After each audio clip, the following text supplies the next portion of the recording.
हमारे पूर्वजों के पास अनुभव का अगाध ज्ञान था और अनुभव के निचोड़ से कहावतें बनती थी। और हमारे यहां हमारे पूर्वजों ने हमें विरासत में दी हुई एक कहावत है, आमदनी अठन्नी और खर्चा रुपया। अगर ये वाला हिसाब रहेगा तो क्या स्थिति होगी, ये हम दुनिया में हमारे अड़ोस पड़ोस में आज भली भांति देख रहे हैं।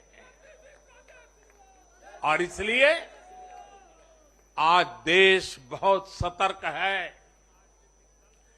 देश के हर राजनीतिक दल को ये याद रखना होगा कि चुनावी हथकंडों से किसी का भला नहीं हो सकता।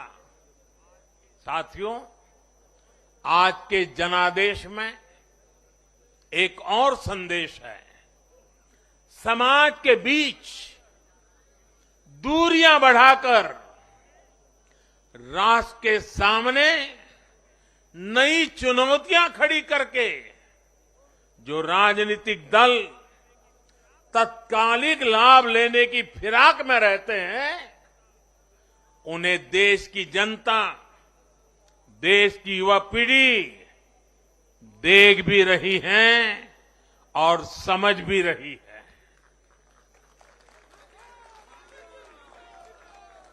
भारत का भविष्य फॉल्ट लाइंस को बढ़ा करके नहीं, फॉल्ट लाइंस को गिराकर ही उज्जवल बनेगा। कभी भाषा की दीवार, कभी रहन सहन, कभी क्षेत्र, कभी खान पान, कभी ये वर्ग, कभी वो वर्ग। लड़ने के लिए तो सैकड़ों वजह हो सकती हैं, लेकिन जुड़ने के लिए एक वजह ही काफी है, ये मातृभूमि, ये धरती, ये देश, ये हमारा भारत।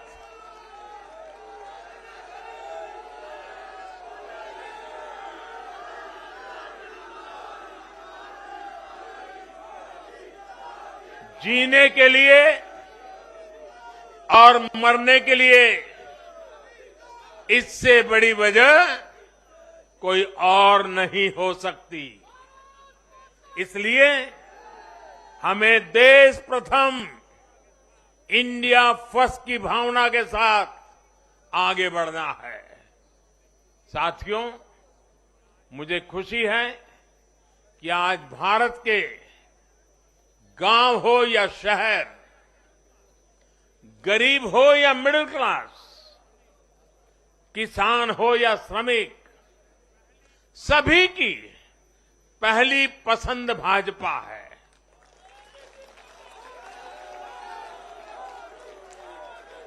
भाजपा को गुजरात के आदिवासी क्षेत्रों का भी अभूतपूर्व आशीर्वाद मिला है। और मुझे अभी जो जानकारी बताई गई, एससी एसटी की गुजरात में करीब 40 सीटें आरक्षित है। 40 में से 34 सीटें थंबिंग मेजोरिटी से भारतीय जनता पार्टी जीती है।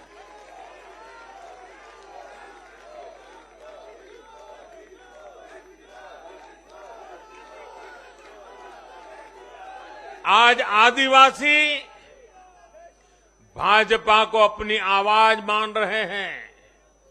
आज भाजपा को आदिवासी समुदाय का जबरदस्त समर्थन मिल रहा है। इस बदलाव को पूरे देश में महसूस किया जा रहा है। ऐसा इसलिए हो रहा है क्योंकि दशकों तक जिन आदिवासियों की आकांक्षाओं को नजरअंदाज किया गया, वो अब देख रहे हैं कि भाजपा लगातार उनकी उम्मीदें पूरी करने में जुटी है। ये भाजपा ही है जिसके प्रयासों से देश को पहली आदिवासी राष्ट्रपति मिली है। ये भाजपा ही है जिसने आदिवासी कल्याण के लिए बजट बढ़ाया और आदिवासी क्षेत्रों में विकास को रफ्तार दी। भाजपा सरकार ने ऐसे अनेक कदम उठाए हैं जिससे आदिवासी समुदाय के लोगों को आर्थिक रूप से मजबूत बनाया जा रहा है। देश भर में आदिवासी स्वतंत्रता सेनानियों के म्यूजियम बनाकर भाजपा आजादी के उन वीर योद्धाओं को सम्मान दे रही है। भगवान बिरसा मुंडा के जन्मदिन को भाजपा सरकार में ही जनजातीय गौरव दिवस घोषित किया गया है। हमारे इन प्रयासों ने आदिवासी युवाओं को उनके स्वाभिमान को ऊंचा किया है। आज भाजपा आदिवासियों को सशक्त करने के लिए हर संभव प्रयास कर रही है। साथियों, आजकल हर चुनाव नतीजों के बाद ये चर्चा भी बहुत होती है कि देश की माताएं, बहनें, बेटियां भाजपा पर इतना आशीर्वाद क्यों बरसाती है।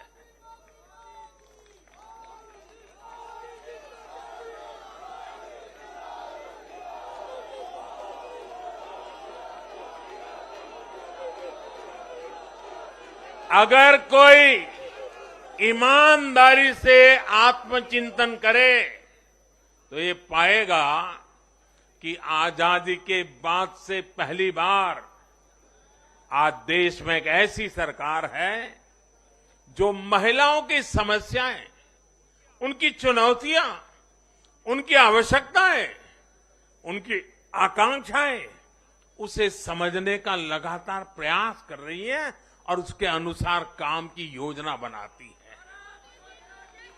गांव देहात से लेकर शहर तक घरेलू कार्य में व्यस्त महिला से लेकर स्वरोजगार करने वाली या किसी रोजगार से जुड़ी महिलाओं के लिए जितना भाजपा सरकार ने किया है उतना पहले किसी भी सरकार ने नहीं किया। महिलाओं के लिए पहले की सरकारों के 70 साल के कार्यों की तुलना में भाजपा सरकार के 7-8 साल के कार्य कहीं ज्यादा है और इसलिए आज जब भी चुनाव होते हैं तो देश की माताएं, बहनें, बेटियां कमल के निशान का सिर्फ बटन ही नहीं दबाती, उनके हाथों में एक आशीष का भाव होता है, आशीर्वाद का भाव होता है और जब वो उंगली कमल के बटन पर रखती हैं तब वो हम जैसे लाखों कार्यकर्ताओं के सर पे विजय तिलक भी लगा देती है।